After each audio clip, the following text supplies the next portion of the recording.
आज से सिर्फ 3 साल पहले किसी ने इमेजिन भी नहीं किया था कि एआई इतनी तेज ग्रो करेगा, इतनी तेज कि लोगों को समझने का टाइम ही नहीं मिला और एआई आगे निकल गया। और ये बस स्टार्ट नहीं था, क्योंकि पहले एआई सिर्फ मदद करता था, लेकिन आज एआई क्रिएट करता है। सोचो एक फिल्म स्टूडियो जहां लाखों खर्च होते हैं, साल भर का टाइम लगता है, एक्टर्स होते हैं, बड़ी बड़ी टीमें होती हैं और तब जाकर एक मूवी बनती है। लेकिन आज वही काम तुम सिर्फ अपने फोन से कुछ टाइम में कर सकते हो। और इसी एआई रिवॉल्यूशन के बीच फाइनली क्लिंग 2.6 अपग्रेड होने वाला है क्लिंग 3.0 में। और इसके फीचर्स सिर्फ एडवांस नहीं हैं, ये एक नॉर्मल फिल्म स्टूडियो से भी कम्पीट कर सकता है। एंड सबसे इंटरेस्टिंग बात तो ये है कि ये सारी पावर तुम अपने फोन की स्क्रीन से कंट्रोल कर सकते हो। तो चलो देखते हैं कि तुम कैसे इस एआई रेवोल्यूशन का पार्ट बन के अपने कंटेंट क्रिएशन और फिल्म मेकिंग को कम्प्लीटली बदल सकते हो। और अगर तुम YouTube पर हो तो इस वीडियो के अंदर तुम्हें कुछ ऐसे आइडियाज मिलने वाले हैं जिन्हें एआई के थ्रू बड़े यूट्यूबर्स तक यूज करते हैं। तो बिना टाइम वेस्ट किए चलो देखते हैं कि इस बार क्लिंग 3.0 के अंदर क्या क्या आ सकता है एंड कैसे तुम प्रैक्टिकली उनका यूज कर सकते हो। तो बिना टाइम वेस्ट किए चलो देखते हैं कि इस बार क्लिंग 3.0 के अंदर क्या क्या आ सकता है एंड कैसे तुम प्रैक्टिकली उनका यूज कर सकते हो। सबसे पहले तो तुम ये वीडियो देखो। नहीं, ये कोई रियल वीडियो तो नहीं है, बल्कि इसे बनाया गया है क्लिंग 2.6 का यूज करके। और अगर क्लिंग 2.6 इतना केपेबल है तो तुम ही सोचो कि क्लिंग 3.0 क्या कुछ नहीं कर सकता।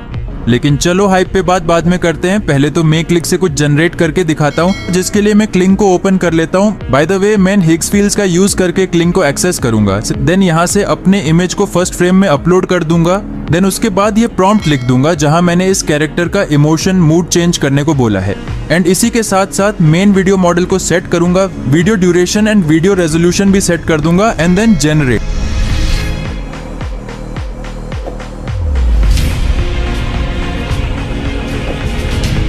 अब ये तो मस्त लग रहा है, एकदम नेचुरल फेस एंड इमोशंस के साथ। और ये तो क्लिंग 2.6 से ही बना है। तो अब सोचो क्लिंग 3.0 किस लेवल पे होने वाला है। कहा तो ये भी जा रहा है कि क्लिंग 3.0 अभी तक का सबसे एडवांस एआई जनरेशन मॉडल होने वाला है, जिसका यूज करके तुम पूरी एक हॉलीवुड स्टाइल मूवी से लेकर जापानीज स्टाइल एनिमेशन तक बना सकते हो, वो भी हाई क्वालिटी में, जस्ट एक प्रॉम्प्ट एंटर करके। और अगर अब भी तुम्हें ये मजाक लग रहा है तो चलो पहले जानते हैं कि इसमें एक्चुअली क्या होने वाला है।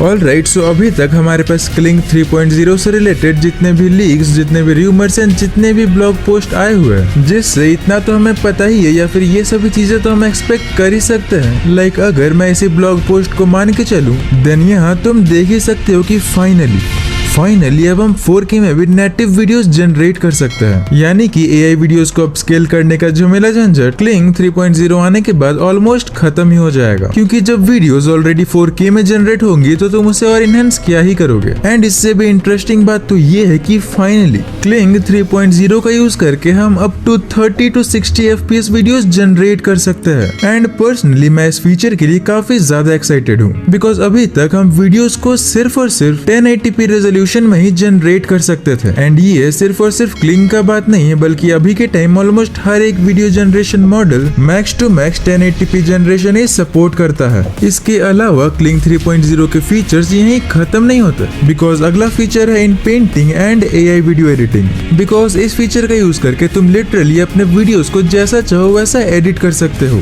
तुम अपने वीडियोस के कुछ स्पेसिफिक पार्ट्स को जनरेट कर सकते हो, उन्हें मॉडिफाई कर सकते हो, एडिट कर सकते हो और ना जाने क्या, वो भी अपने पूरे क्लिप को फिर से जनरेट किए बिना। एंड ये फीचर पर्सनली हम क्रिएटर्स के लिए काफी ज्यादा यूजफुल होने वाला है। एंड इसी के साथ अगर तुम 4K का तड़का लगा दो तो भाई मजे ही आ जाएंगे। एंड इतने सारे मेजर चेंजेस को देख के अगर तुम्हें ये लग रहा है कि अब तो हो गया, अब क्या ही आ सकता है, तो भाई ये तो बस शुरुआत है। बिकॉज हमारा अगला फीचर खुद में ही एक काफी बड़ा अपग्रेड है, जो कि है improved physics and character interactions. अब देखो इस चीज में क्लिंग 2.6 ऑलरेडी काफी ज्यादा अच्छा है। लाइक तुम ये एग्जाम्पल ही देख लो।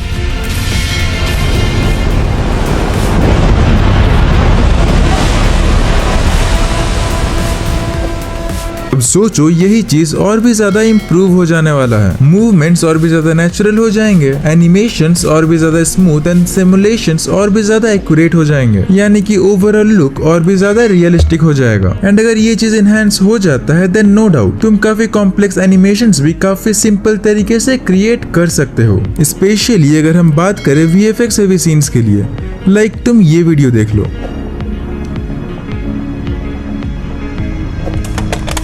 इस वीडियो को जनरेट किया गया है Kling 2.6 का यूज करके, जो कि ऑलरेडी काफी सही है। एंड Kling 3.0 के साथ ये और भी सही हो जाएगा। एंड इन सभी फीचर्स के बीच जो सबसे इंटरेस्टिंग फीचर मुझे लगा वो है ये longer video generation. I mean literally यार, अभी तक हम AI का यूज करके सिर्फ और सिर्फ 10 से 15 सेकंड तक के वीडियो जनरेट कर पाते थे, फिर चाहे तुम कोई सा भी वीडियो मॉडल क्यों ना यूज कर लो। एंड यही प्रॉब्लम को Kling 3.0 इस बार सॉल्व कर सकता है, because sources leaks and reports के अकॉर्डिंग Kling 3.0 30 to 60 सेकंड के वीडियोस जनरेट कर सकता है। एंड अगर ये सच में होता है तो मुझे ये बताने की जरूरत बिल्कुल भी नहीं है कि ये तुम्हारे कंटेंट क्रिएशन जर्नी को कितना ज्यादा स्मूथ बना सकता है। तुम अपने स्टोरीज को इस तरीके से प्रेजेंट कर सकते हो कि तुम्हें अपने स्टोरीज के बीच हर 5 सेकंड के अंदर कोई भी कट लगाने की जरूरत पड़े ही ना। नाउ Kling 3.0 में अपग्रेड सिर्फ इतना ही नहीं है, बल्कि अगर हम इस रेडिट पोस्ट को मान के चले जो कि Kling के पिछले वर्जन्स को आने वाले वर्जन से कंपेयर कर रहा है, लाइक नेटिव ऑडियो इम्प्रूव होने वाला है। हमें शायद से डायरेक्टर मेमोरी भी देखने को मिल जाए, जो कि हमारे कैरेक्टर्स एंड सीन्स को मल्टीपल जनरेशंस तक कंसिस्टेंट रखेगा, या फिर स्टोरी बोर्डिंग एंड पपेटरिंग फीचर। ये सभी फीचर्स Kling के अगले वर्जन यानी कि Kling 3.0 में आने के चांसेस काफी ज्यादा हाई है। बाय द वे, जब तक ये वर्जन लॉन्च होता है तुम Kling के पिछले वर्जन्स को हिक्सफील्ड के अंदर काफी इजीली यूज कर सकते हो, जिसके लिए सिंपली हिक्सफील्ड के वेबसाइट को ओपन कर लो, देन ऊपर से वीडियो वाले सेक्शन पे जाके Kling 2.6 को सिलेक्ट कर लो। एंड यहाँ से तुम Kling के मल्टीपल मॉडल्स को टेस्ट एंड ट्राई कर सकते हो।